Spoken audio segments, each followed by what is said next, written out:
फैगौ 2025 मायथाइयाव जिनिखि जानो गोनां बर' साहित्य सभानि कनफारेन्सखौ जोङो डिमाकुसियाव मोनगोन होननानै थिरां जाखाबाय।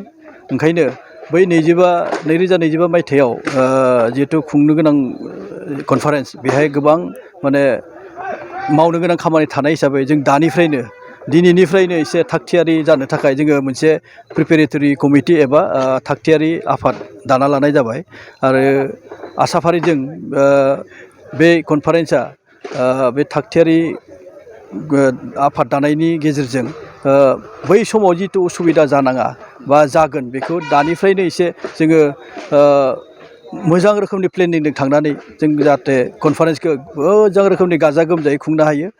डिमाकुसिनि कनफारेन्सआ जाहाथे बयनिबो साफ्रोमबो बर' सुबुंनि गोसोआव गोरबोआव मख'जायो, गोसो लाखिनो हायो, बेबायदि मोनसे थांखिखौ लानानै जोङो थागथियारि जानो थाखाय दिनै थागथियारि आफादखौ दानाय जाबाय। नोंथांमोना मिथिगौ जे बे मोनसे गिदिर बाजेटनि दाराय जायो, बिदि मोनसे बाजेट प्रयजन जायो, गोनांथि दङ। बेखायनो बे बाजेटखौबो मेकआप खालामनो थाखाय दानिफ्रायनो जों मोनसे एकाउन्ट खुलिनानै साफ्रोमबो बर' सुबुंनि सेरावनो होन जोङो खावलायनो सानगोन बा थांगोन। ओंखायनो बे मोनसे प्लेनिंजों जों खारनो थाखायनो दिनैनि प्रिपेरेटरि कमिटिखौ दानाय जादों। औ, रायजो राजानि हेफाजाब मदद नङाबाथ' जोङो मोनफ्रोमबो आगानावनो दावगानो हाखानाय नङा। ओंखायनो आसाफारिजों बे बर' साहित्य सभाखौ बर'फ्रा मोनसे फोरबो हिसाबैसो लानाय जाखायो हिसाबै बर'फोरनि मोनसे गिदिरथार फोरबो, बे फोरबोखौ बर'फ्रा साफ्रोमबो अनसायना लागोन आरो जेरैबायदि आगोलनि कनफारेन्सफोरा गाजा गोमजायै जाबोबाय थादों, थिग बिब्दिनो जोंनि डिमाकुसि जानो गोनां 2025 मायथाइनि कनफारेन्सखौबो, बर' साहित्य सभानि कनफारेन्सखौबो रायजो राजाफ्रा बजबना लागोन आरो रायजो राजाजों बेनो खावलायनाय जे लोब लोब बयबो फैनानै जाहाथे मदद होफैयो। रांखान्थिजोंल' नङा, देहायारि, मेन्टेलि, मरेलि सापर्ट जाहाथे जोंखौ होफैयो, जों बिनि थाखायनो रायजो राजासिम खावलायबाय।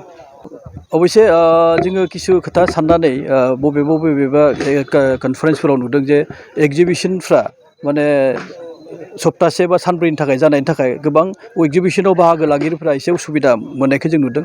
बेखायनो जों दिनै मोनसे सावरायनाय जादों, थांखि लानाय नङा बियो, जों रिसिपसन कमिटि दाब्ला बा बै सम फैब्ला मोजाङै आरो उदाङै सावरायबावनानै जों डिसिसन लागोन। अब्लाबो जोंनि साननाय जे एक्जिबिसनखौ जोङो सप्तानैसोनिफ्रायनो माने बिराद गिदिर गाजा गोमजायै खालामबाय थानायखौ लुगैदों, जाहाथे एक्जिबिसनाव बाहागो लानो फैनाय दखान गलादारफोरानो होन, एक्जिबिसन दिन्थिफुंनाय फैनायफोरानो होन, बिथांमोना जाहाथे खुनु उसुबिदा मोना, माने फैब्रबबाय थांब्रबबाय बिदि जाया, एसे गोलाव सम होनो थाखाय जोङो डिमाकुसि बे बर' साहित्य सभानि कनफारेन्सआव बे थांखिखौ एबा साननायखौ जादों।